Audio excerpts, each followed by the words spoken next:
ಗಂಗಣಪತಾಯೇ ನಮಃ. ಶ್ರೀ ಗುರುದೇವ ರುದ್ರಾಯ ನಮಃ. ಎಲ್ರಿಗೂ ನಮಸ್ಕಾರ ಸ್ನೇಹಿತರೆ, ನಾನು ನಿಮ್ಮ ಪ್ರಕಾಶ್. ಸ್ನೇಹಿತರೆ, ಕೇವಲ 21 ಸಾರಿ ಮಂತ್ರ ಪಠನೆ ಮಾಡಿ ಅವ್ರ ಮುಂದೆ ಹೋಗಿ ನಿಲ್ಲೋದ್ರಿಂದ ಹೇಗೆ ವಶೀಕರಣ ಆಗುತ್ತೆ ನಾನು ತಿಳಿಸ್ಕೊಡ್ತೀನಿ. ಅದಕ್ಕೂ ಮುಂಚೆ ಈ ಚಾನಲ್ನ ಸಬ್ಸ್ಕ್ರೈಬ್ ಮಾಡಿಲ್ಲ ಅಂದರೆ ಸಬ್ಸ್ಕ್ರೈಬ್ ಮಾಡಿ, ಲೈಕ್ ಮಾಡಿ, ಶೇರ್ ಮಾಡಿ, ಹಾಗೆ ಬೆಲ್ ಐಕಾನ್ ಬಟನ್ ಪ್ರೆಸ್ ಮಾಡೋದನ್ನ ಮರಿಬೇಡಿ. ಏಕೆಂದರೆ ಮುಂದೆ ನಾನು ಏನು ವೀಡಿಯೋಸ್ ಬಿಡ್ತೀನೋ ಅದು ಎಲ್ಲರಿಗಿಂತ ಮುಂಚೆ ನಿಮಗೆ ಬಂದು ಸೇರುತ್ತೆ. ಸ್ನೇಹಿತರೆ, ಮೊದಲಿಗೆ ಈ ಕ್ರಿಯೆನ ನೀವು ಭಾನುವಾರದ ದಿನ ಮಾಡಬೇಕಾಗುತ್ತೆ. ದಿಕ್ಕು ಉತ್ತರ ದಿಕ್ಕು. ಇದಕ್ಕೆ ಬೇಕಾಗಿರೋದು ಅವರ ಫೋಟೋ ಹಿಂಭಾಗದಲ್ಲಿ ಮೊದಲಿಗೆ ನಿಮ್ಮ ಹೆಸರನ್ನು ಬರೆದು ಪ್ಲಸ್ ಚಿಹ್ನೆ ಹಾಕಿ ಅವರ ಹೆಸರನ್ನು ಬರೀರಿ.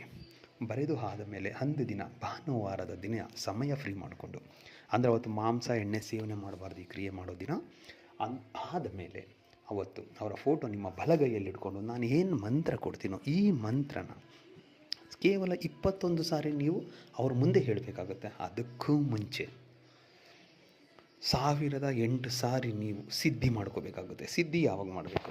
ಗ್ರಹಣ ಟೈಮಲ್ಲಿ ಮಾಡಿ. 1008 ಸಾರಿ ಮಾಡಿದ್ರೆ ಸಿದ್ಧಿ ಆಗಿಬಿಡುತ್ತೆ. ಆದಮೇಲೆ ಭಾನುವಾರ ದಿನ ಏನು ಉತ್ತರ ದಿಕ್ಕಿಗೆ ಕೂತ್ಕೋತೀರೋ ಅವತ್ತು 108 ಸಾರಿ ಪಠನೆ ಮಾಡಿ ಮುಗಿದ ಮೇಲೆ ಯಾವಾಗ ನೀವು ಅವ್ರ ಮುಂದೆ ಹೋಗಿ ನಿಲ್ತೀರೋ ಆವಾಗ ನಿಮ್ಮ ಮನಸ್ಸಿನಲ್ಲಿಯೇ ಈ ಮಂತ್ರ 21 ಸಾರಿ ಹೇಳ್ಕೊಳ್ಳಿ ಸಾಕು. ನಿಮ್ಮ ಪ್ರೀತಿಲಿ ಹುಚ್ಚರಾಗ್ಬಿಡ್ತಾರೆ ಅವರು. ಅದಕ್ಕೆ ಮಂತ್ರ ಹೀಗಿದೆ: ಓಂ ರೀಂ ಶ್ರೀಂ ವದ್ ವದ್ ವಾಗ್ವಾದಿನಿ ಸಪ್ತ ಪಾತಾಳ ಭೇದಿನಿ ಸರ್ವರಾಜಮೋಹಿನಿ ಅಮುಖಿ ಮಂ ವಶಂ ಕುರು ಕುರು ಸ್ವಾಹ. ಮಂತ್ರ ಇನ್ನೊಮ್ಮೆ ಹೇಳ್ತೀನಿ ನೋಡಿ ಸ್ನೇಹಿತರೆ.